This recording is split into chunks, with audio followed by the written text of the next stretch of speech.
call the meeting to order. Roll call. Roll call. This action is taken by calling each board member's name with the board member answering present. Mr. Murray. Ms. Wilson. Present. Ms. Higginbotham. Present. Mr. Kazook. Present. And Ms. Whitaker. Present. All board members present. Adoption of the agenda. The meeting agenda is provided for your review. If there are no corrections or amendments, I recommend the agenda be approved as presented. Motion to approve the agenda. I'll second. Mr. Murray. Yes. Ms. Wilson. Yes. Ms. Higginbotham. Yes. Mr. Kazook. Yes. And Ms. Whitaker. Yes. Student recognition. Russell County High School baseball team. Russell County Middle School girls soccer. And with tennis, we're going to start with recognition of tennis. Senior Chief, Mr. Kinder, and Mr. Paul, if you all want to come up, and I think Senior Chief is going to provide an overview of Lucas's outstanding season. We have a certificate for him, and I know the board members will have said you wanted to shake everybody's hand as they get their certificate. Finally get to shake hands.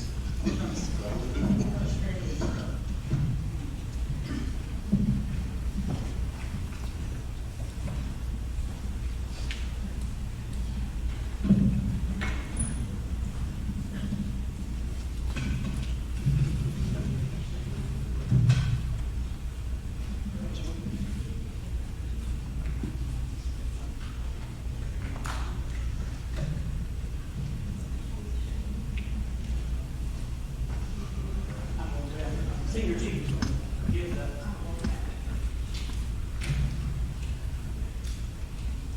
You guys stand up here now and listen to him talk. Just a few things, highlights for Lucas this year. He had the season of 20-3. He was region runner-up this year. He made it to the final 32 at the state tournament before I had to pull him due to an injury. But I think one of the biggest compliments I can pay Lucas is not only is he a very good tennis player, but he's a great teammate.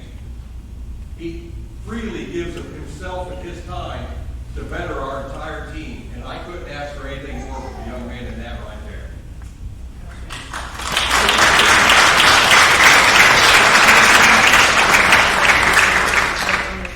Fourth region runner-up, and of course, all region honors. Mr. Kinder, congratulations.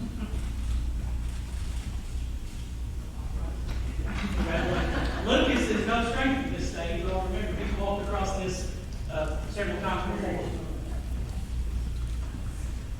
Coach Newby, why don't you come on up and you can come to the podium if you want to and give a highlight of our middle school girls soccer team, and then we'll call them up on the stage.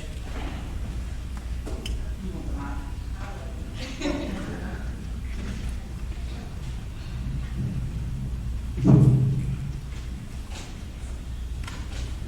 I'm not going to do as well as the last year one because I knew about an hour before I came, so I got a few quick notes. Just to recap our season, we started out strong, and then about mid-season we had a few injuries. And of course I got the girls together and said we had to finish just as strong as we started.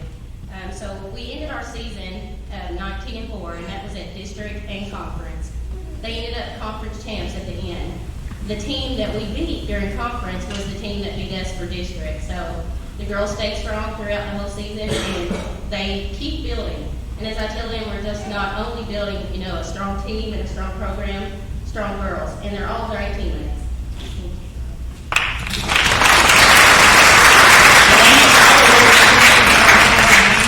Go across, the board members can shake your hand, and I'll leave that to the stage if you're certificate, okay? I know some of them are not. Yes. Well, they won't.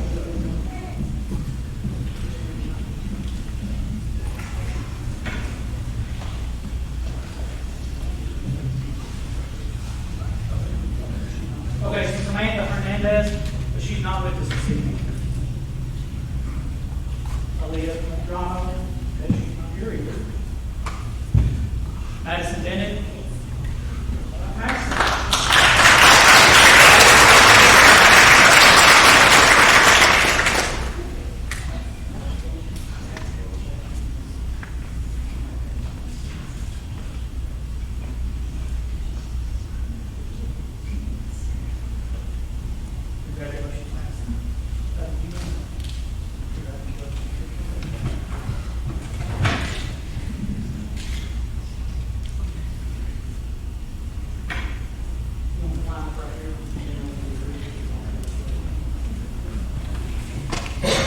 Kenzie Wooldridge. Not here, Coach. Bella Blakey. Bella is.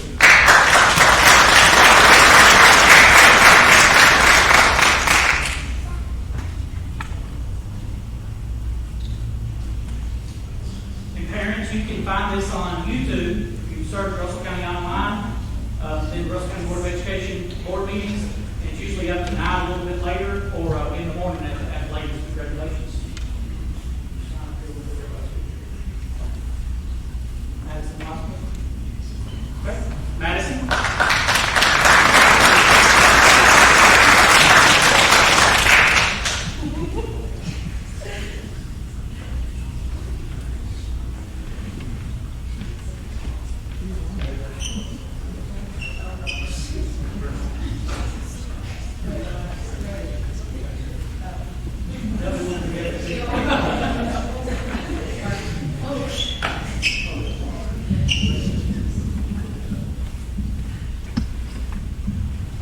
Daniela.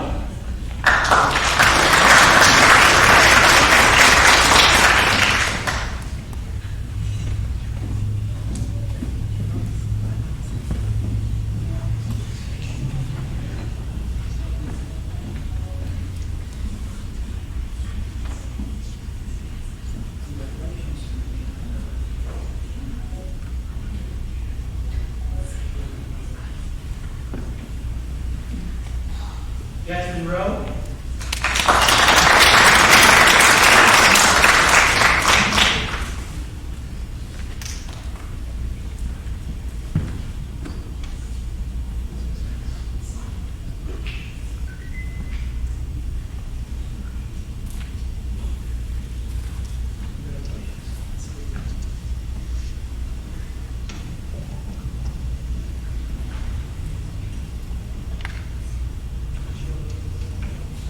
Liz Evans.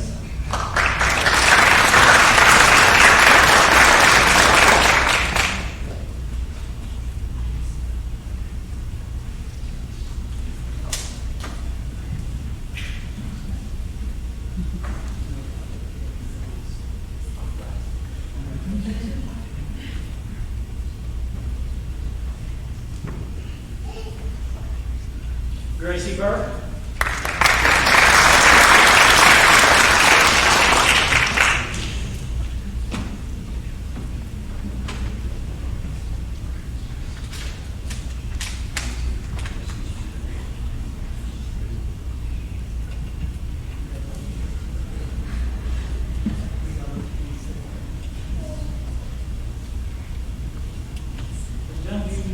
Okay. I understand.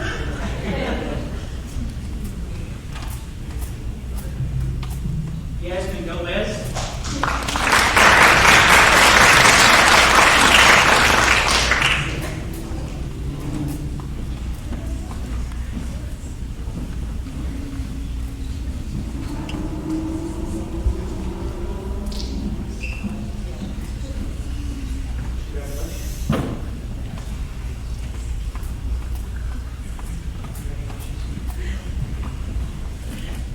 Jasmine Bennett.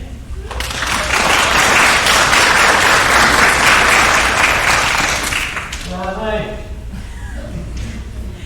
Your own jury section.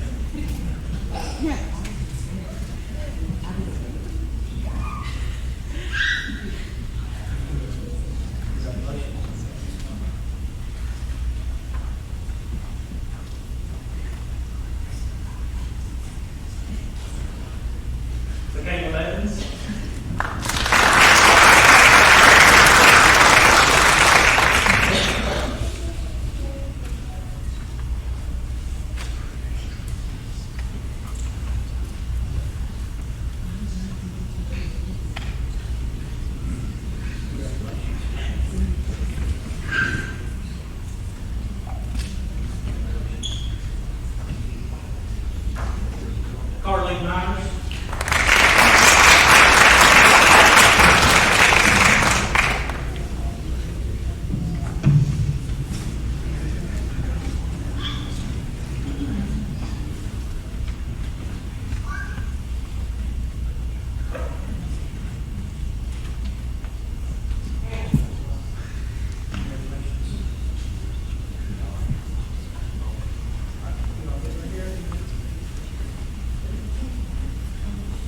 Chapman, you can join the stage too for the picture, please. Assistant coach.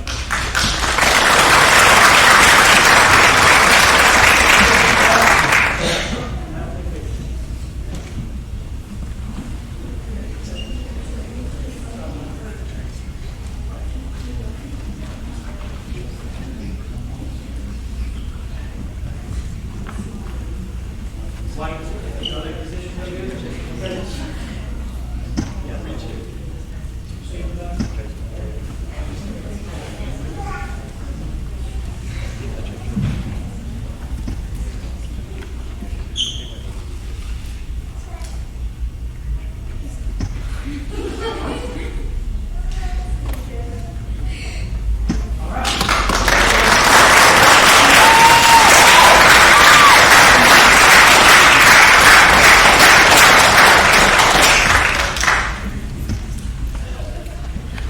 All right, Coach. I'm ready for you. Give us your recap.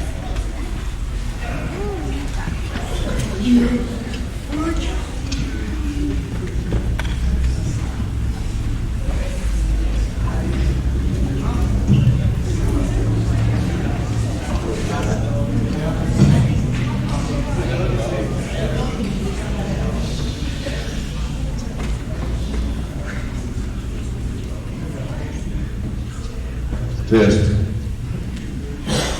Hey, let's give another big hand to our soccer team there.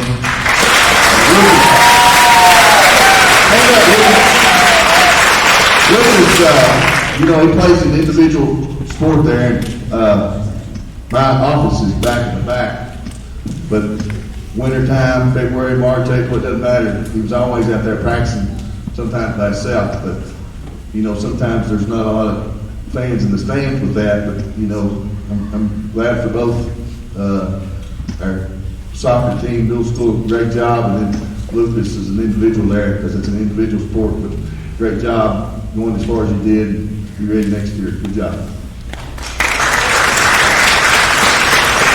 Well, our baseball team finished 31-7, which was the all-time wins in our season. As far as a season, I think we've been a baseball program 66 years now, if I'm not mistaken. But we had 9 seniors, 25 players. This year, we had high expectations. Didn't know exactly where we'd end up at. But, you know, I'm so proud of our coaching staff, our players, our parents, the board, and all the support that we had throughout the whole season. We ended up district champs, 4th regional champs. And then we got beat by St. X in the championship of the state tournament. So we were state runners up. But that was just a great journey along the way. There was tough times throughout the season, I guess you could say. But, you know, today about 2:30, I get a call from Rob, my assistant coach, and he says one of our players had passed away. And, you know, that was pretty rough to hear that. And then at 4 o'clock, Mr. Ford asked me to speak. So, but for some reason, I pulled this out. And I'll just share bits and pieces. But these guys here probably remember it. But throughout the season, I try to type our schedule out for practices. But this was, and I won't read it all, but just bits and pieces. So this was 23 days, I guess, before graduation. But I said, seniors, just think, in 23 days, more or less, you'll be graduating to the underclassmen. Your time will be here before you know it. And then I shared some stories about long-term investments and short-term, because sometimes I get outside the box. My boys think I'm crazy, but we do more than just baseball. We talk about different things. So we talked about long-term investments and short-term as far as their future. We shared about old trucks and newer trucks, because when Coach pulls in the parking lot, he's driving an old 2010 truck, and so the players just got some newer trucks, and they know all about that. A little fun thing we have about that. But then we shared some more things. We shared about a rainy day and how all these things are incorporated in our practice. The bunts, the curveballs, the fastballs, the slow pitch. Life is a game of adjustments, and the game of baseball is too. Some people adjust quick, some never recover, and some give up. It motivates me to get better, be a better person. But in baseball, let's be ready for a rainy day. Let's invest in the future and be ready for the long run. As we look back and we can say we did all we could do to prepare for that rainy day. So I felt like this bunch, I don't know why this was on my bed. I guess sometimes I practice out, throw stuff on my little table there or whatever, but then we stretched, we worked on bunting that day, which is a little thing. We talked about bullpens. And that day, for some reason, we talked about adjustments and how we need to adjust moving forward for, the long haul. And then another thing we did, we talked about the horse race, the Kentucky Derby this year, the long shot we won. You had to make adjustments. And we would play that quite a bit for the last, ever since that horse 81 shot won, we would play it over the intercom, or I would have it on my phone and play it quite a bit. But those are little things that adds up, I guess, in my mind, for these seniors and these guys to remember some of the things that you guys probably don't know that we talk about in practice. Besides trying to get better at baseball, we try to talk about those adjustments and the curveball that we throw today with Joe and his family. Let's remember those guys. But it's tough. It's a tough world out there. But back to this team, so proud of them. Our motto this year was sacrifice the me for the we. So we talked about that all year long. In a lot of our games, we played bigger teams, but we would come through and try to win some way, somehow. Madison Central being one of the biggest schools, and in the 16 teams had more students than anybody. We come through 1-2-1. The next game, Beechwood was 1-0. They had been shut out in 115 games. They had the best batting team in the state of Kentucky. So we found out a way to bunt to beat them 1-0. So then we come in the third game, Woodford County, one of the hottest teams in the state, and then we finished the St. X, one of the bigger schools, who beat us. It was 11-1, but it was a lot closer than that. We were so proud of the team, but most of all, I guess I was proud of the community and the support that we had. When you look at, as a coach, you coached for 19 years, and all the players got so close. In 19 years, I think we've been to the regional championship 8 times, and we won it 3 or 4 times now within that span of the last 19 years. But for all those guys that didn't make it, this bunch was there for them. We had a lot of alumni in the crowd, former players. Right before the game, I had a player who came in all the way from Atlanta, reached out from California, Indiana, just different people. So proud of this team and the accomplishments they made. And it just wasn't one player, it's 1 through 25. And very proud of you guys, the things that you've done for not just baseball, but be prepared for life as well. Hopefully baseball will be a little bit of something that you will remember, the sacrifices you made that'll pay off in the long run for your team and your family along the way as that progresses in your life. Okay? I guess I don't have anything else to say, but just thanks. Yeah, I think we need to get Coach Retro. Thank you, guys. Thank you, guys. Russell County, it's really unreal, when you talk about, you see other coaches and they're seeing that 2,500 people in the crowd, that last game, and 7,000 or 8,000 total overall there. And not just in baseball, but other things as well. The support they give all the kids is just unreal, and hats off to our community for that. Thank you.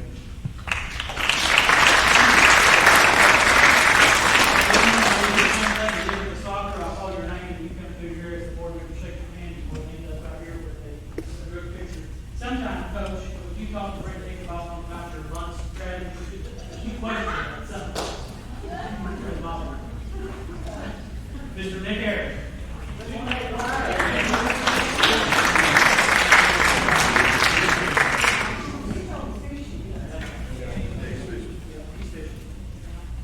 Mr. Agnell.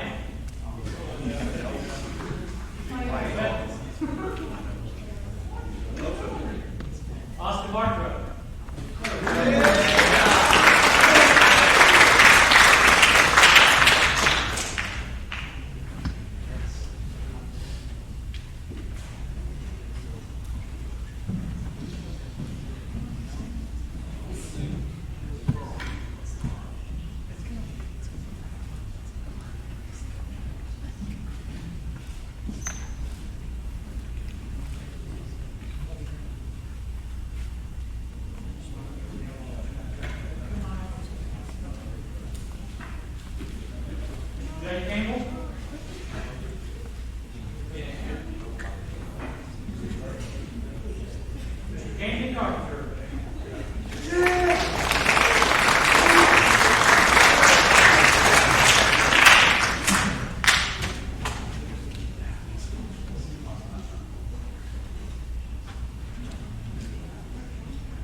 Gosser.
I make a motion, we name it David Retro Field. I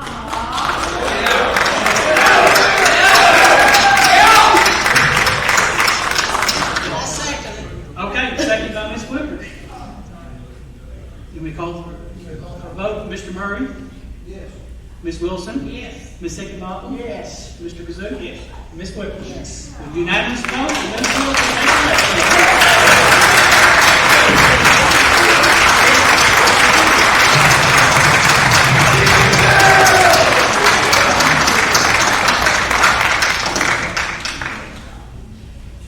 So deserved. You didn't know that was coming, did you, Coach? Nobody did that.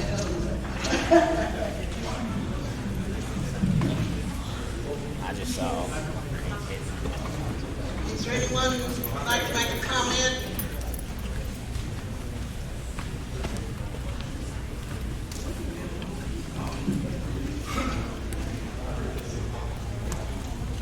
Okay, you're welcome to hang around for the rest of the meeting, or you're free to go. Thank you for coming. Yes, we appreciate you all being here.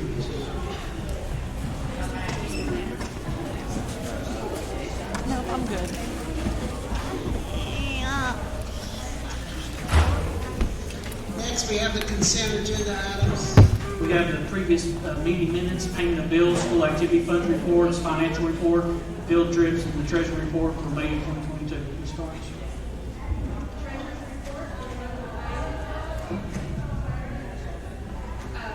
For the month of May 2022, balance on hand at the beginning of the month was $8,749,484.13. Total receipts for the month were $2,202,900.89. Total of receipts and beginning balance together is $10,952,385.02. And disbursements for the month were $2,493,543.14. That brings the balance at the close of the month to $8,458,841.88. In fund balances for general fund, Fund 1, $8,363,623.37. In special projects, Fund 2, -$595,120.98. District activity, Fund 21, $11,761.14. Capital outlay, Fund 310, $281,903 even. FSPK building fund, Fund 320, $255,406.84. Construction fund 360, -$874,983.20. Debt service fund 400, $0. Food service fund 51, $1,013,124.01. Fiduciary fund, Fund 7,000, $3,127.70. Total cash and bank for all the funds, $8,458,841.88. I will note that, and I've shared that email with you all, our last reimbursement request from the WRSI grant has been submitted. So that's, everybody's already signed off on it from the state level, so that balance will be out of the negative when we get that last reimbursement request. Also, there's about $360-something thousand of that $5.7 million that was left unused because of how the contingency funds and how everything was used. We offered or suggested that they allow us to pay back some of our contingency funds, and they said kind of like, nice try, but we can't do that. But they did say that since the project was great, we didn't have to use, our contingency funds came in good, that was counting buying furniture and everything. They have offered for us to do a proposal for the $300-something thousand for some nice pieces of equipment or something. And Mr. Bauman said he would take it to the cabinet for the board approval. So we may not get it. We're not going to get it. We get to try. So Miss Roy, Principal Roy, has been working with her staff and has got up some good numbers and some quotes. And so I'm going to submit that. And the only thing they do is say no. So, but we were proud that the project has done very, very well, and we were have $300-something thousand, or like I said, left of that 5.7. It's in the contract. If we didn't spend it, we had to go back to the state. So just a note on that. And then the Fund 2, we'll get that again after our reimbursements are returned. Also, just a note about that general fund balance, it will go down pretty heavy in June because of the big payroll. June's our biggest payroll because we pay out the last of the year with that. I sent a big reimbursement for 1.8 million today on the Fund 2, so. Okay. All right. It's correct for year end. Right. Okay. If they got extra, we'll take that too. Yeah, there you go. If there are no changes or amendments, I recommend approval of the consent agenda items.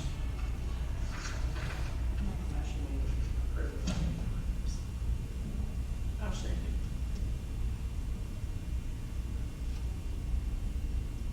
There's a second. Yeah, Ms. Higginbotham did, okay. Call. Vote. Mr. Murray? Yes. Ms. Wilson? Yes. Ms. Higginbotham? Yes. Mr. Kazook? Yes. And Ms. Whitaker? Yes.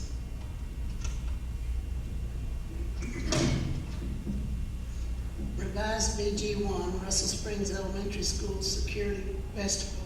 So, as you all are aware, we have already approved this security vestibule for Russell Springs Elementary School, and the state, the construction and finance part, have already approved that whole project, and it will sit there locked until we were getting ready to submit our school security funds request, and they told us the 2,000 contingency part of that BG1 cannot be paid for if we were to need the contingency out of the school security funds request. So this amended BG1 includes everything the same except for the contingency part. If you'll note that it now lists that it will be paid for out of general funds. So we have school security funds in the amount of $49,280.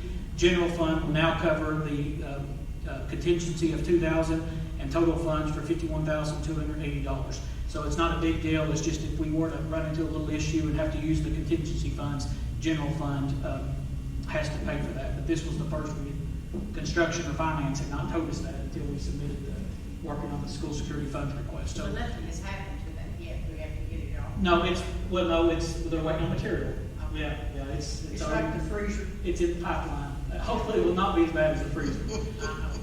So I recommend the revised BG1 for the Russell Springs Elementary School Security Vestibule Project be approved as presented. And then pending your approval, I will take that with the board minutes and we'll submit that to the state. I'll make a motion to revise BG1 for Russell Springs Elementary School Security Vestibule Project be approved as presented. I'll second. Mr. Murray, Yes. Ms. Wilson, Yes. Ms. Higginbotham, Yes. Mr. Kazook, Yes. and Ms. Whitaker. Yes. And just again to note, that will put all of our schools having buzzer-operated security vestibule at our schools. School security funds request. So as noted, this is in the amount of $83,995. Appreciate the Kentucky Legislature's allocation of these funds a few years ago.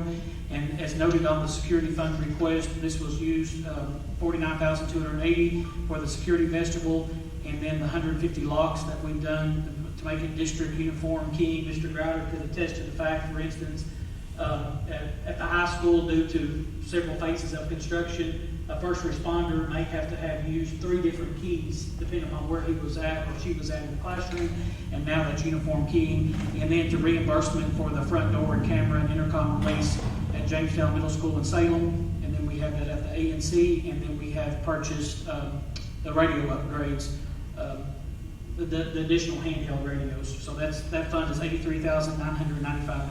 So I recommend approval of the school security fund request.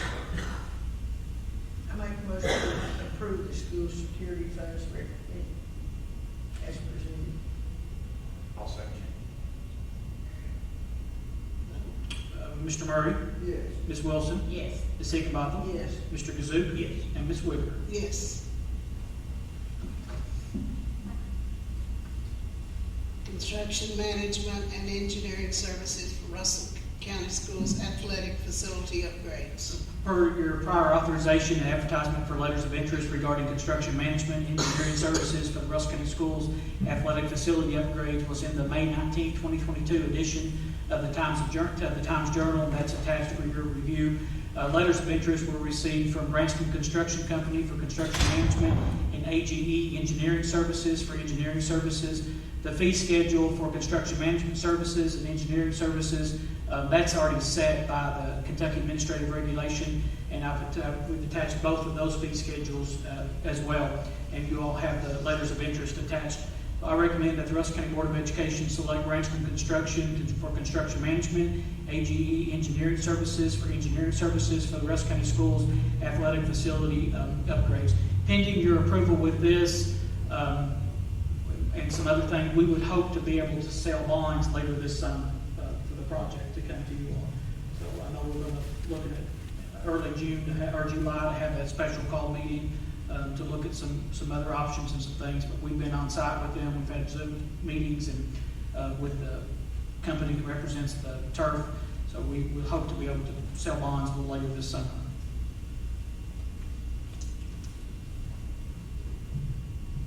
I think everybody looking forward to it.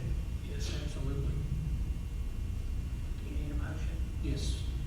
I'll make a motion that planning board select Branscombe Construction and AGE Engineering Services for the athletic facility upgrade. I'll second. Mr. Murray, Yes. Ms. Wilson, Yes. Ms. Higginbotham, Yes. Mr. Kazook. Yes. And Ms. Whitaker. Yes. I'll get that submitted in.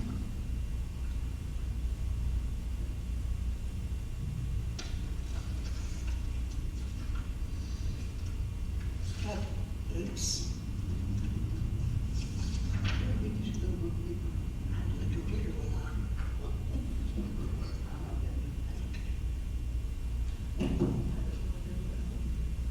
Revised job descriptions, school bookkeeper. So this is a position that with the job description that we've not revised, and, we've been doing several of these. This one has not been revised for a number of years. A good time to do that. We're gonna have a couple of vacancies, in school bookkeepers. So I recommend the revised job description. No, this is number right. For some reason right now it's showing as 1580. No, that was for the, is it? Oh, I don't know what's happened. Yeah, it's under like as a second point under the one about emergency teacher, substitute teacher certification, so it got moved around somehow. Something must have. Yeah, because on the paper here, it's,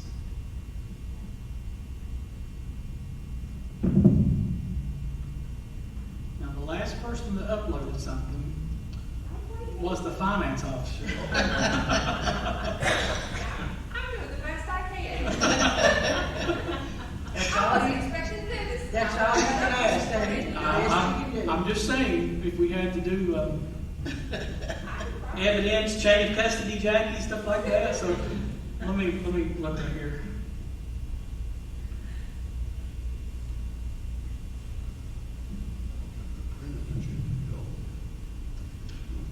Yep, we got that back. yeah. No, why, it's, what's the next one after that, Ms. Carnes? Fidelity. Okay, so it's Women's bonds and So it's almost like 11 and 15 has switched. Well, it's put that as 1580, and it should be 11, and everything should be. Okay, then if it's just that, if you all don't care to go to the one, and we'll just go ahead and go on then. That'd be I'm fine. waiting on you. And so that would just be 15A right now for 11. That might be quicker than doing it. which one? The revised job description on e-meeting is listed as 15A. We could go on and fix that one. So the revised job description is one I was talking about to be reviewed or be approved as presented. Ms. Carnes has worked on this, kind of bring it up to date on the current job expectations of what we need the school bookkeepers doing now. It's not a hard one, it's just revised. This is just a job description of what we do, but we will have 2 vacancies coming up. We are not in. Okay.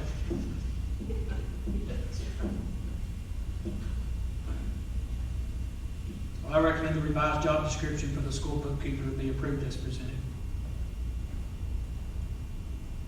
I'll make a motion that the job description is school book be approved as presented. I'll second.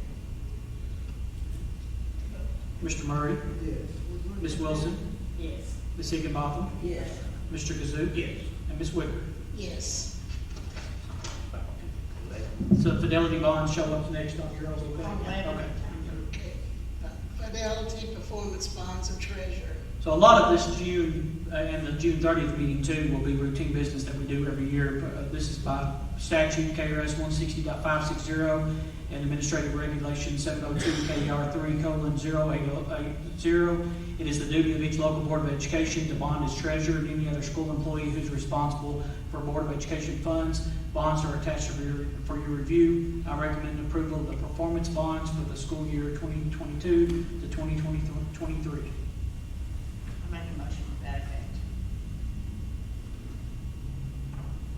I'll second.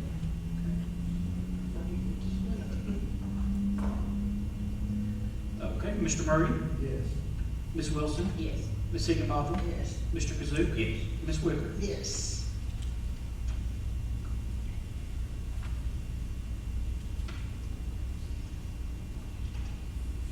Renewal for property, general liability, and fleet insurance. So our current insurance coverage for property, general liability, and fleet, they expire June 30th, 2022. This is a renewal for school year 2022 to 2023.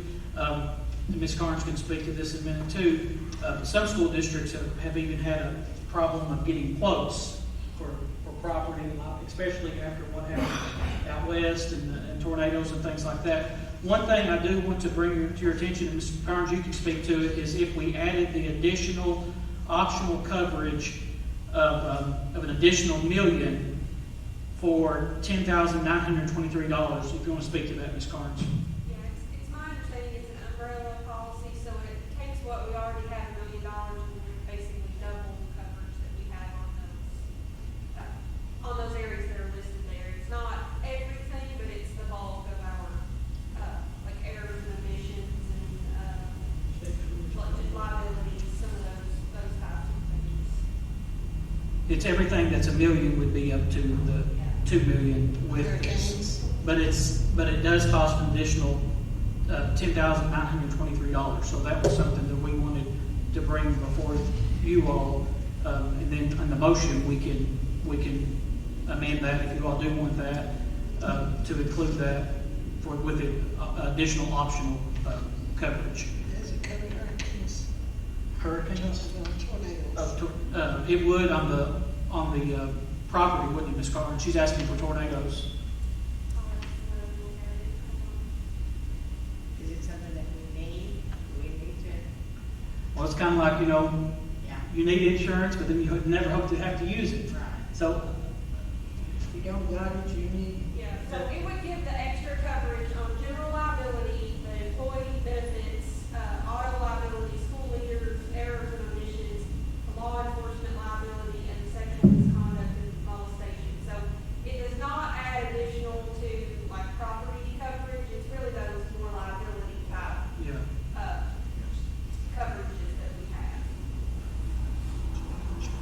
No.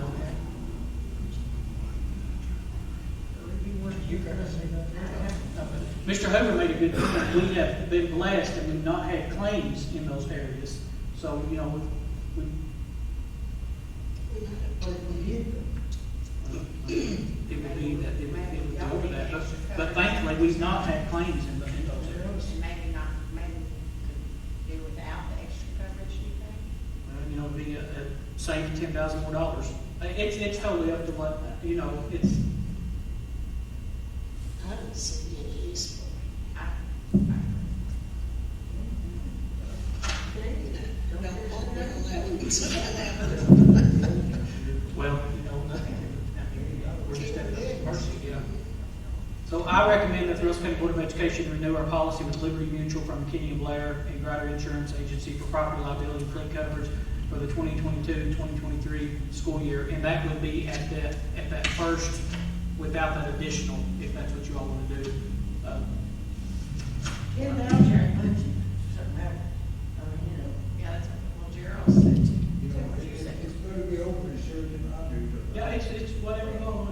$1 million, sounds like a lot of money, but you get it, systems, all using, all the net using desk, it's gonna be no. Is it just a yearly thing? It is, it is. Well, we've been trying for a year.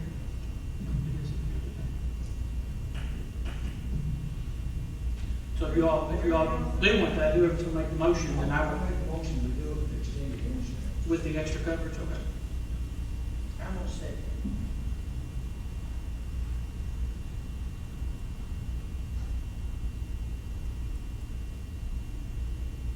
Is there a second? Ms. Brenda did. Yeah. Mr. Murray, Yes. Ms. Wilson, Yes. Ms. Higginbotham, Yes. Mr. Kazook. Yes. Ms. Whipper. No. We might take it every month.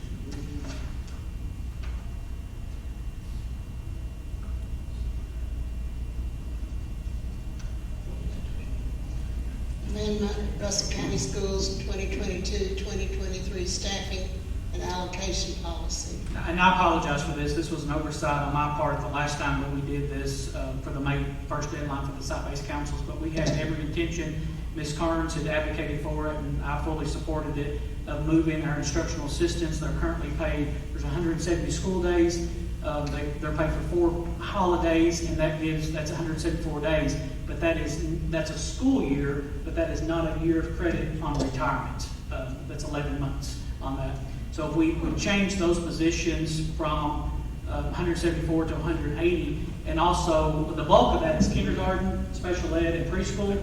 And so, and they also have to complete their yearly training, so that could be done on one of those days as well. But then just all that classroom, getting classrooms ready and finishing up classrooms at the end of the year, they could split that between the two, and that would give a little bit additional money. You know, there'd be $6 additional days for that, for those staff members. Take care of those trainings where we have to pay them extra every year anyway, and it would get them up to a full year of credit for their retirement. So every year they work, it would equate to a year's credit. Ms. Carnes, anything to add to that? Because right now it's just 11 years. They work, 11 months, I'm sorry. They're getting 11 months, Yeah. so this would get, A year per a year. whole, 180 is the magic cutoff date, the 12 months of retirement. So every year, like an instructional assistant works right now, they're only getting 11 months of credit. Yeah, to go up to that. Used to, they had to buy the extra days in order To make it work. to make it work. Yeah.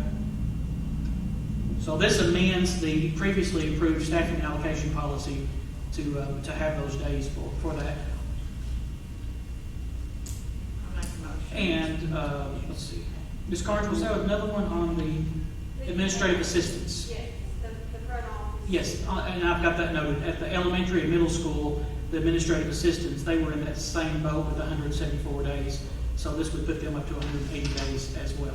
And I noted that with the asterisk there. I'll make a motion now to amend the Russell County School 2022-23 staffing and allocation policy be approved as presented. That'll help in the retirement. I'll second it. Okay. Mr. Murray, Yes. Ms. Wilson, Yes. Ms. Higginbotham, Yes. Mr. Kazook. Yes. And Ms. Whitaker. Yes. Thank you all.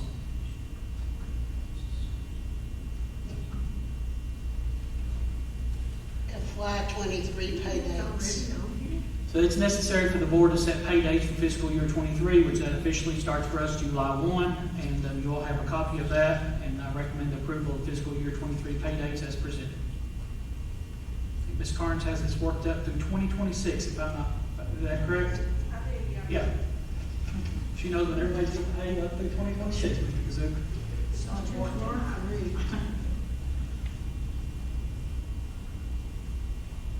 Need a motion? Yes. I'll make that motion to approve the fiscal year 23 pay dates as presented. I'll second. Mr. Murray, Yes. Ms. Wilson, Yes. Ms. Higginbotham, Yes. Mr. Kazook, and Ms. Whitaker. Yes. Annual board action for emergency teacher and emergency substitute teacher certification. Before I forget, I just want to mention that the Education Professional Standards Board, they have extended again. Typically, you can only get emergency certificate for 1 year in a district, but due to all the shortages now that they've extended that where you can get them now for more than 1 year in a row. We never want to have to employ a teacher under emergency certification if we can help from it at all. You always want somebody certified. We're like many other school districts. We're to the point now that some of those positions will probably be filled by folks that hold emergency teaching certificates. But what we have found, though, is oftentimes they may be initially employed as emergency teacher, but then they get enrolled in option 6 or a program leading to full certification. And then the emergency substitute teacher certification is just that. It's folks that do not have a teacher certification, so they have the minimum number of college hours to be able to be emergency substitute teachers. Those KRS 161.100 and KRS 161.102, both of those are attached for your review. Calls for each Board of Education to approve 1 year emergency certification for teachers of specified areas of critical shortage in order to fill unanticipated vacant teacher positions, which may occur prior to and after the opening of the upcoming 2022-2023 school year, and approve emergency certification for non-certified substitute teachers who are hired to broaden the substitute pool to cover classes when teachers are absent. I recommend approval of the annual board action for emergency teacher, substitute teacher certification.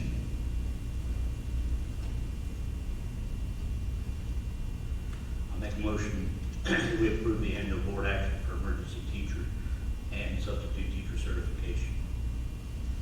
I'll second.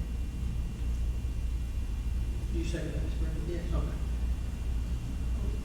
Mr. Murray, Yes. Ms. Wilson, Yes. Ms. Higginbotham, Yes. Mr. Kazook, Yes. and Ms. Whipper. Yes.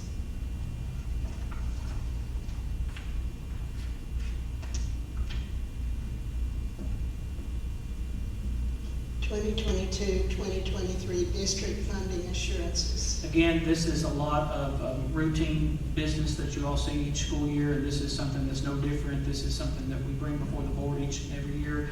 Primarily goes with our district improvement plan, the federal and state programs that provide the financial support for the implementation of the district comprehensive improvement plan. What we bring to you all for approval later on in the school year, what we refer to as the CDIP. For the 22-23 school year, the district funding assurances are attached for your review and approval.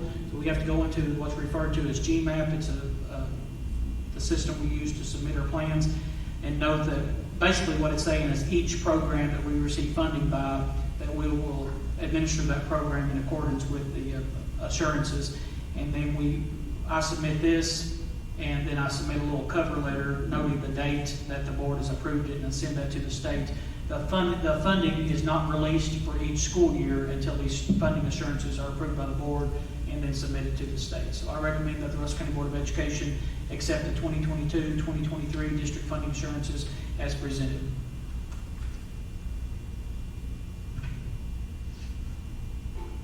I make a motion to recommend the Russell County Board of Education accept the 2022 district funding assurance as presented. I'll second. Mr. Murray, second. Mr. Murray, Yes. Ms. Wilson, Yes. Ms. Higginbotham, Yes. Mr. Kazook, Yes. and Ms. Whipper. Yes.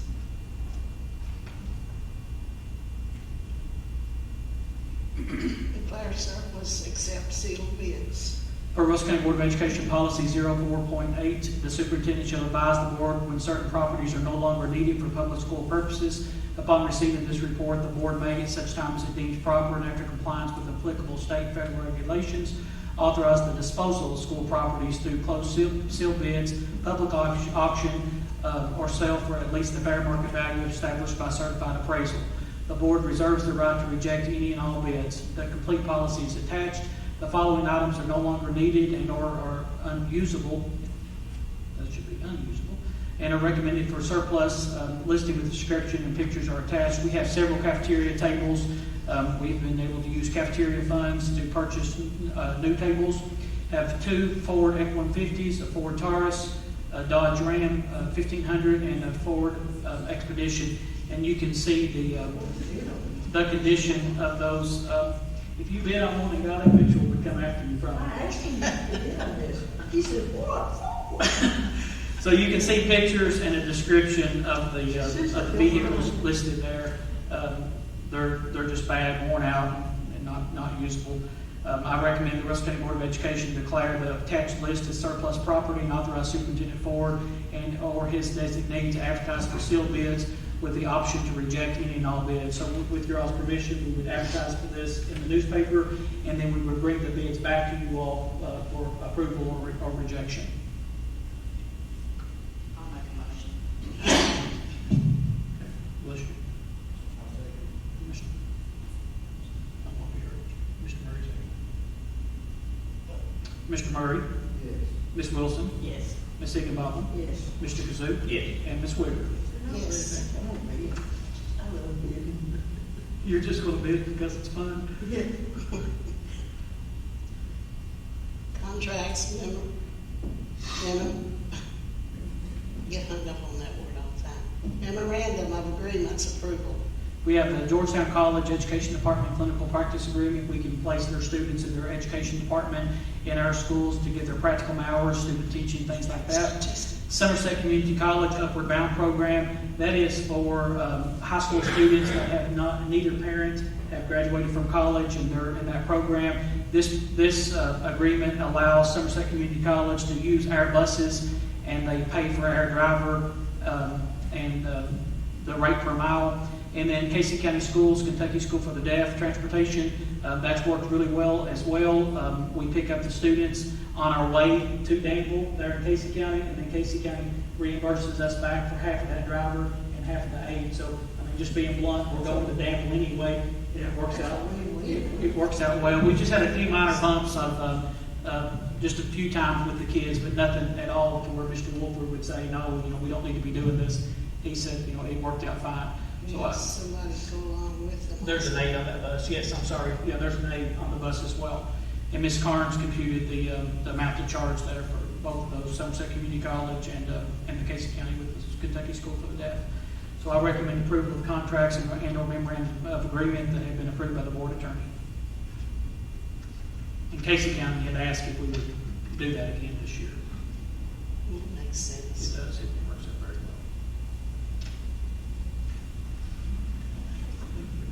I'll make a motion that we approve the contract and or memorandum of agreements that have been approved by the board attorney. I second it. Mr. Murray, Yes. Ms. Wilson, Yes. Ms. Higginbotham, Yes. Mr. Kazook, Yes. and Ms. Wigger. Yes. Next one, we're gonna skip, aren't we? What now? The No, travel. I'm just Oh, kidding. okay. Out of state and overnight trips. It's the next one I was talking about. The following groups have received approval from the superintendent for the following out-of-state or overnight trips, June 20th through the 24th, they're headed there right now, for the Russell County FFA leadership training, and that's why we did not recognize the FFA tonight, because they have camp, and we'll get them at a later board meeting. And same thing with the bass fishing team. Some of them were selected to move on to this World Finals in Alabama, June 20th to the 25th, the bass fishing team. So I recommend approval of the out-of-state and or overnight trips. I make a motion to approve the out-of-state overnight trips. I'll second. They have since we started, that bass fishing team. They have done really well. Yep. Mr. Murray, Yes. Ms. Wilson, Yes. Ms. Higginbotham, Yes. Mr. Kazook, Yes. and Ms. Wigger. Yes. This one's one I think we skipped. Yeah. Nope. 2022 Russell County Schools Policies and Procedure Updates, first reading. Mrs. Dameron is going to hit some of the highlights with those. Cindy, I wanted to skip it, but he wouldn't let me. Listen, I'm just so sad that all those people left. I thought they liked school law as much as Mr. Ford and Mr. Hoover and I did. And I'm just so sad that they don't want to hear what we're going to do school law-wise. They're gone. Okay, all right, so I'll just hit a few of the highlights because you've got it in your packet.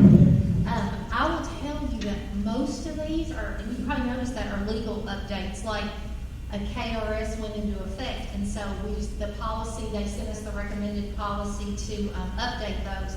I kind of like those because it kind of makes it easy for you. It's a no-brainer. You either vote to approve it or we're not in compliance with the law. So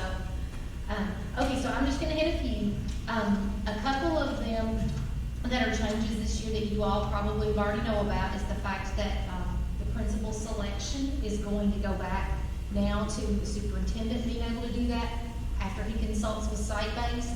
And also, there's a policy later on deeper into it about some of the curriculum, and you guys saw that, and that's kind of going back to the superintendent level where he consults with site-based, but then he makes that final decision.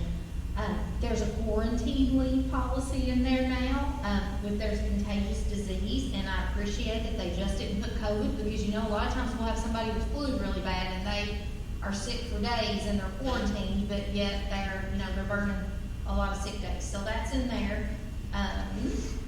Flipping through to tell you a few more that I just want to make sure that you're aware of. And again, I know you've read them, but I still just want to say it publicly. Policy 08.1, that was the curriculum where the superintendent shall determine which textbooks, instructional materials, and student support services shall be provided after consulting. The positive to that is that puts us, especially at our elementary schools, that gives them an opportunity to get with all the principals and do things that are uniform, and to try to get all of our students in Russell County, especially those that are transient, on the same page. So that's a good thing there. Policy 09.12, that's our admissions and attendance policy, and of course the big one on there, the hot topic item, is non-resident contracts. And you all are probably aware that we no longer have to get with other districts like we have before, where I would bring you those contracts from Adair County and Pulaski County, and you would approve them, and then we'd send one to them, and their board would approve it, and we'd bring it back to you, and it was a back and forth thing. We no longer have to have their approval. If you all choose to vote that we will accept non-resident students, then we don't have to have the district's approval from the other county. But when we get to the procedure part, you will see that the recommended procedure from the Kentucky School Board Association is very similar to what we've done before. So in policy 09.1222, we just either are supposed to check there, either the district shall not allow non-resident students to enroll in the district, or the district shall allow non-resident students to enroll in the district pursuant to the existing admissions and attendance policy. So that's what that one is, if you choose to approve that. 09.123, I just want to mention on that one, there was a lot of questions surrounding the KRS that was going to require that we accept notes from doctors for mental health days. So there is a phrase in there that says illness of the people, including mental and behavioral health, and then it goes on to talk about doctor's notes. I would be quite honest with you, we did that anyway. If a doctor writes us a note, it's a very rare thing. There have been a few times I'd be amiss if I didn't tell you that we do have discussions with them sometimes about what's going on, but like they're the medical professional, so if they've told us that something's going on with the child and they've written us a note, we allow them to be the mental health, we allow them to be the professional. So that's not a real big change for us. And principals have a lot of discretion to Yes. excuse things anyway. Principals do. Yes. We defer to the principals a lot of time for their discretion. So just so you know that's not another additional days per se. Really, we take doctor's notes in it. We do what the doctor tells us to do. Okay, so, but that's what the policy recommendation is there. 09.124 is the tuition policy. And I know you guys probably wonder, why is there a tuition policy and we're not charging tuition? It simply says that we may charge tuition. And we've always had a policy that said we may charge tuition, but when we were able to exchange seek funding, we didn't charge tuition. So it's just being recommended that we leave that in place should something change with the economy, should something change with a funding issue, but we'll have that in place if we ever needed to charge tuition. But as of now, we have no thoughts that we will. 09.314, Excuse me, eligibility. Ms. Dameron, on that Yes, sir. same one with the tuition, let's just point out about the transportation for non-resident students. as Oh, well. yes, thank you. I'm sorry, I forgot that one was on there. That also includes in that tuition part, and this is referenced in another section as well, that transportation is not provided for non-resident students. And there is an exception to that, but it's what we've always been doing. This is what is in practice now. Transportation is not provided for non-resident students, with the exception of the Kentucky 196 area of Pulaski and Wayne counties. I'll pause right there. That's where our buses from Wayne, Pulaski, and Russell meet up, because we have those kids that are cut off by the lake, and they go in and get some of our kids and bring them to us, and we go in and get some of theirs and bring. It's just a system they've worked out that takes miles and miles off. We of refer to it traffic. as the JVEZ area. Yes, we've always done that, the JVEZ area. The Brown Bridge area of Pulaski County, and you don't know where that's at, most, to a layman that doesn't go out there a lot, you may not even realize Brown Bridge is Pulaski I County. haven't ever been. But there's a section that's, again, cut off from the lake from them, and all those kids come to us. They have been, generations of kids have come to us from there, and the bus just is right out there and picks them up anyway. And then the only other exception that we do now is, again, cut off geographically, and it's A. Jones and Dry Hollow Road that ends in Adair County. Part of that road is Russell County, and there's only 2 or 3 kids that at the dead end. And so we just picked them up because we're out there anyway and have no place to turn around. So, And some of those kids were using the slots for non-resident students from Adair County coming here. yes, on that exactly, road. yes. So we vetted that through KSBA, and they felt like if we put that, if we put it out, if we set it in, in policy, and Mr. Hoover, if you want to chime in on that, but it just felt like that if we just spelled it out, then that would be it. But no other transportation would be provided for non-resident students. Okay, so another one I want to highlight is 09.313, eligibility for athletics. And I wanted to highlight this one because it's a change. And Mr. Carpenter, I had to really dig into this because we were thinking maybe it was a mistake at first. Any student who transfers enrollment from a district of residence to a non-resident district shall be ineligible to participate in interscholastic athletics for 1 calendar year from the date of transfer. Now, we've always known that about high school, but House Bill 563 has now changed it, and it's just interscholastic sports. So what we're being told is that means middle school as well, or 5th graders that would play on the middle school team. So, and that's kind of big for people. So they'll have to sit out, middle schoolers will have to sit out a year as well, for athletics. Okay, so so wanted to highlight that. And again, yes, it's policy, but it's also a legal change. If we don't do that, then we're not in compliance. Okay, I always like to point out, and I'm almost finished. I always like to point out the district-initiated changes, because if we've done something that we initiated, I want you to know we did it and why we did it. Grading policy, the only thing that changed was the satisfactory, progressing with help, needs improvement, and not assessed yet that we use in the K through 2 grades. They just changed those to numbers and did an exceed standards on grade level, progressing with support and struggling. They just felt like the 4, 3, 2, 1 might make a little more sense to parents with those, with that kind of thing. Another one is student fees. You all actually, Mr. Ford, went back and found this in board action. We just never put it into policy. 09.15, you all had approved that, or said that you would approve that if a child went to Gatton or Craft Academy, you would pay up to $1,500 a year to be used as textbooks. So we've got that in policy now. If you choose to approve it in policy. And then in the back, in procedures, I just want to note that our non-resident contract agreement with the student, we're not doing it with the districts now, but with the student, still pretty much looks the same, except it adds that disclaimer in there about athletics, just to remind them before they sign it that if they're going to do athletics, they have to sit out a year. And then also it puts the part about the transportation. So if they were to come back later and say, well, but I want to ride a bus, but we told you that up front, so that's in there. On 09.12AP22, I wanted to note out on that one when it's the procedure for enrollment and how it's initiated in the district and goes down for non-resident students. I just wanted you to note on that one, when it talks about the enrollment capacity, of course, you all have adopted what, would be what the state calls capacity. I lost my words for a minute, Mr. Ford. Classroom size capacity. So that's what we would go by, is what you all use in your funding formula. Almost done. Okay.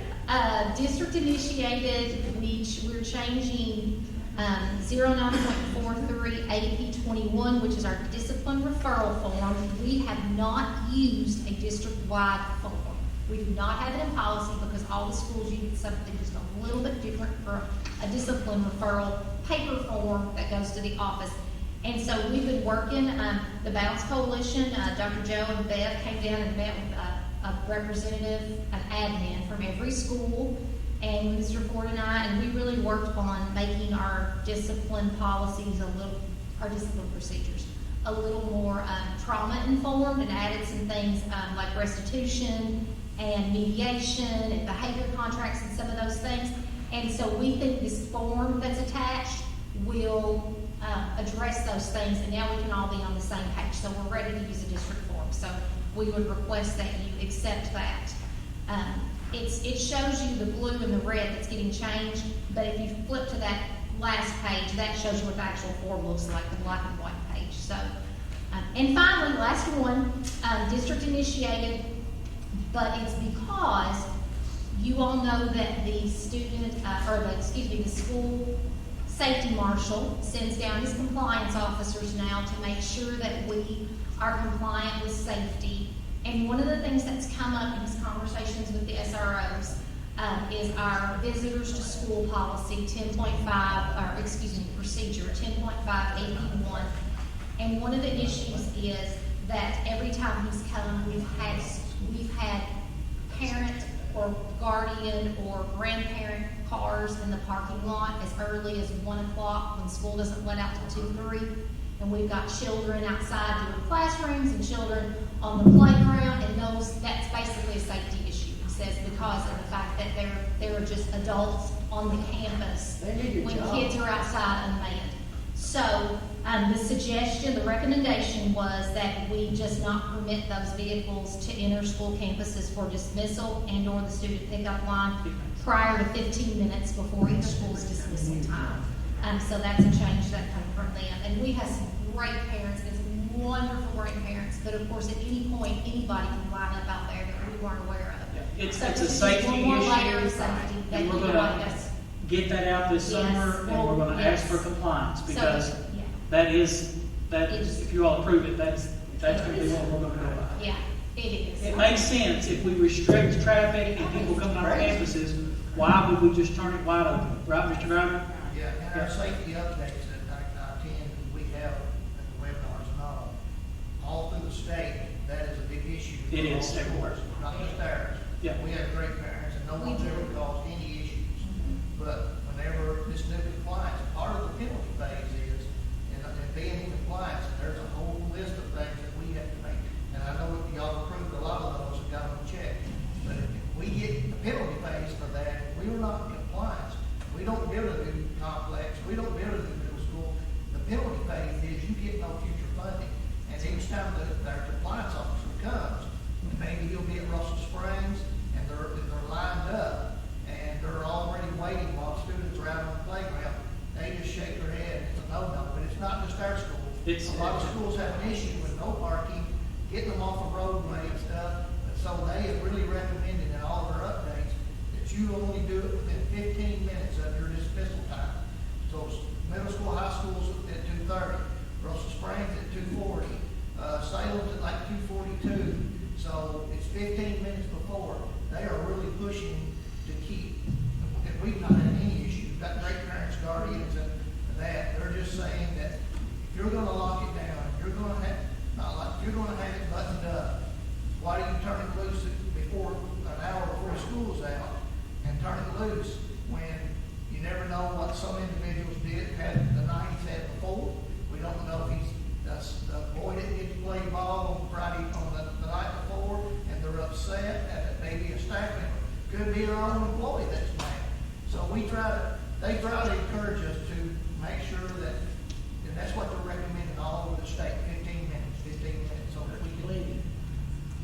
we've not had any issues. That's down the road. We've not had any issues. We've been blessed. We're a blessed school. We've, like Mr. Cooper said, we've not had issues with a lot of things that's on that, insurance policy, but we're not exempt from that either. And, but thank y'all for the things you put in compliance, because otherwise, the penalty part is, we're not gonna have any complex. You're not getting anything, because it's gotta check that box. And hopefully, Mr. Ford stays on me too, you say, we are checking that box. I said, yeah, so we're doing it. And y'all are doing it too, because you're approving the things that's been mandated through the new school, House bill laws. And they were at, Ben Wilcox, the state school security marshal, and John Akers with the Kentucky Center for Safe School both spoke with us at the superintendent's summit last week, and they just noted that, you know, it needs to apply to everybody. If it's that same parent that comes in every day that's doing a fundraiser, and everybody knows him or her, you know, make the rules apply. Jackie has on his email, it's compliance, not convenience. Yes. You know, and so you know, we can all, they make note, you know, we're all human, we can all do better on those things, but, you know, with a lot of additional conversations, especially Safety if just it's trumps happening. convenience, and we get into that a lot inside the school, teaching with the door locked and all those things. We've changed from the old barnyard days. When I was talking about change, we're changing every day.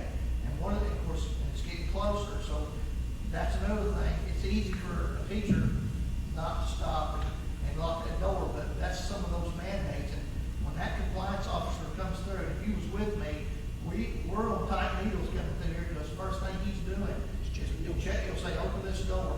We open that door, if it don't have a window cover and it don't have a primary and secondary evacuation route, that door's not locked. We automatically, there's no more probationary period. So everything from now on is punch the line. So, and they're really, we just had a training last week. They're really, they've got some schools not compliant, so They they're have. trying to get them. We also voluntarily participated with the STAR grant out of our educational cooperative for additional school security things, and they come around and do school security assessments and audits and conversations as well too. So we have another set of eyes that do that as well. And I will tell you that out of probably 500 pages of policy and procedures that I now have read cover to cover since I'm in my 8th year doing this, there's not a policy or procedure that we have in place that is just written on paper for a checkbox. We do everything we can do to stay within it, or I bring it back to Mr. Ford and say, this isn't doable, we need to take it back and do something else. So we really do try to do everything that you have put in policy, that you have asked us to do, that the state has asked us to do. Is there anything in this packet that you saw that I did not specifically address that you have a question about? And as a reminder, there's no action that has to take place today. It's just the first reading. Yes, sir. Going back about 6:37 times back. Okay. That's okay. Other counties. Yes, sir. Something about $1,500 for the elevator books. No, that was because I was talking too fast when we ran those two together, sorry. No. The $1,500 is, you know, Mr. Murray, you know, when some of our kids are selected to go to Western Kentucky for Gatton Academy or to Craft Academy, is that Moorhead? That's great. Yeah. Okay, Moorhead, yes, sometimes they have books that, they have to buy college books, and so you all agreed to pay $1,500 for them for books. And listen, it's a win for us, and I think we talked about this when y'all voted on it before, because we get full funding for those kids, but we're not educating them, so it's kind of like the least we can do is buy their books. Yeah. Yeah. And we already have one student that's been accepted for this year, and I've called and talked to his parent and Yes, told her that's what that was. it works very well. They just get with the bookstore and they get with us. So. Yeah, I was just talking too fast. No, any non-resident student that came, everything would be for them, just like, we treat them just like our own. I was. Yes, sir. Didn't catch it straight on the. Yes, sir. About them. Yes. I had some other questions, but I already addressed. See, Okay. they were even parking across the road in Jamestown. Yes. Anybody else have a question? Thank you, Ms. Dameron. You're welcome. Appreciate all the work that Ms. Dameron does Yes. for us always, but especially this is a pretty big task. And you all are so good to go to the conferences and meetings and And I know a lot of this is addressed at those things.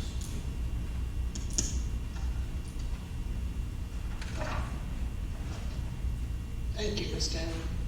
Superintendent evaluation information. So I have the blank forms, and I know you had them on in your board packet, but I do have the blank forms for you all to take with you today. And then for the June 30th board meeting is when we typically complete the evaluation formally. So before you all leave today, make certain you pick that up to take with you for that. And there's a litany of personnel reports. John, personnel reports. Yep.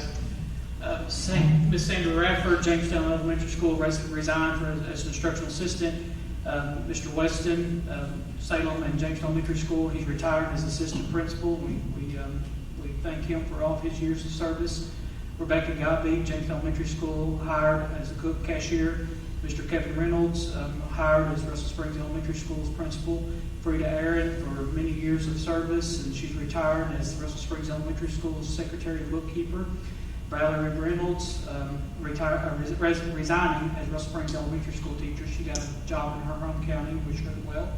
Jill Adamson's hired as Russell Springs Elementary School teacher.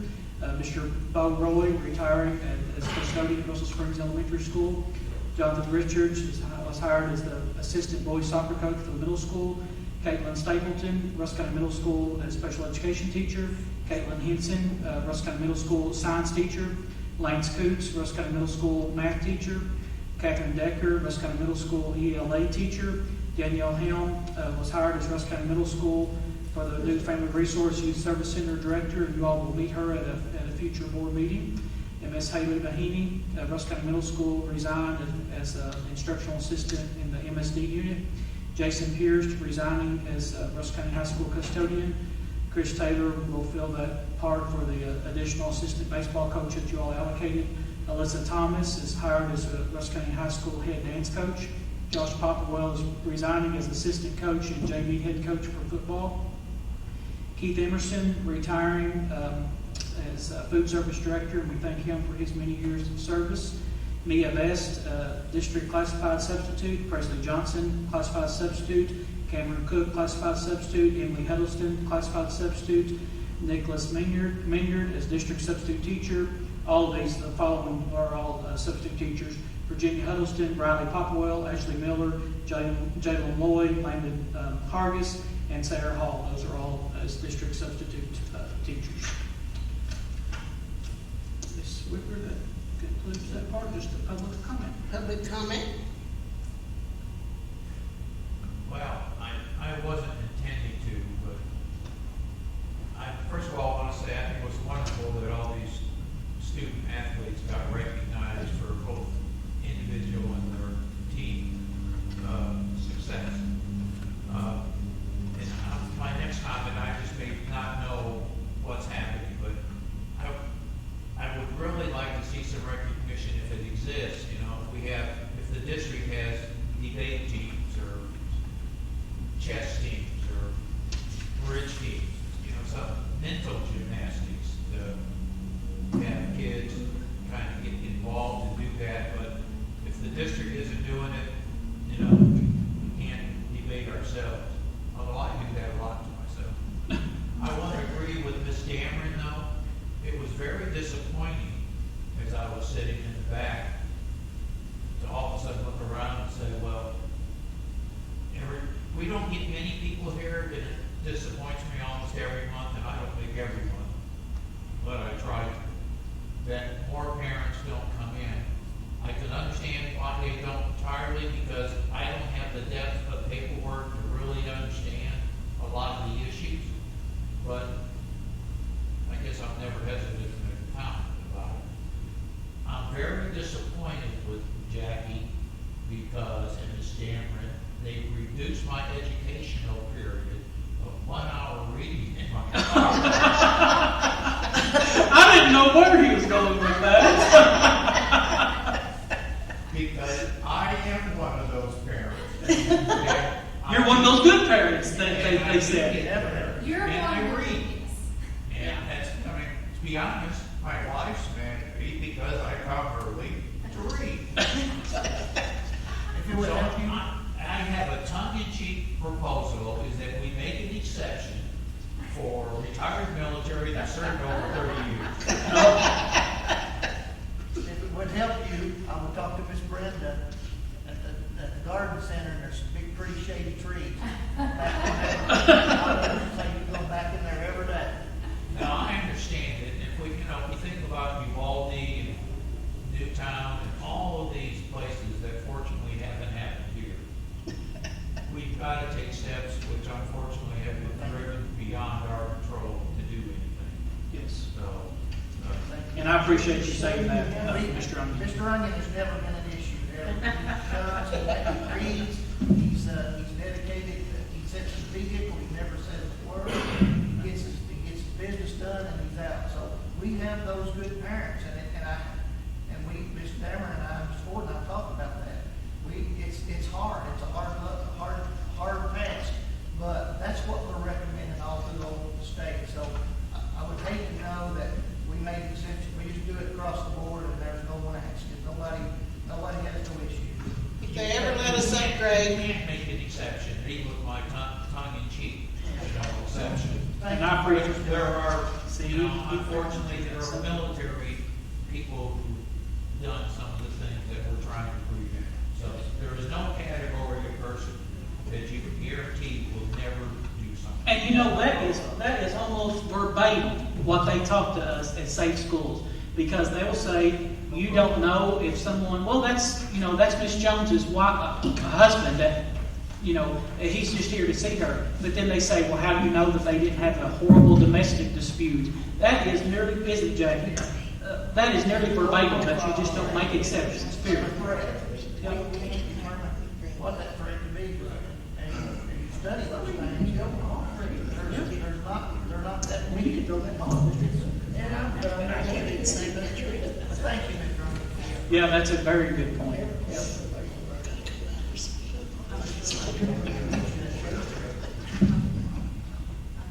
Oh, I'm sorry. Pass. Pass. I need my tip. Tip. Yeah, don't get it right. That's not it. I make a motion to adjourn. thank you. That was a good one, yes. We got a bunch of videos here, we got to do it. Yes, please fix it, as the baseball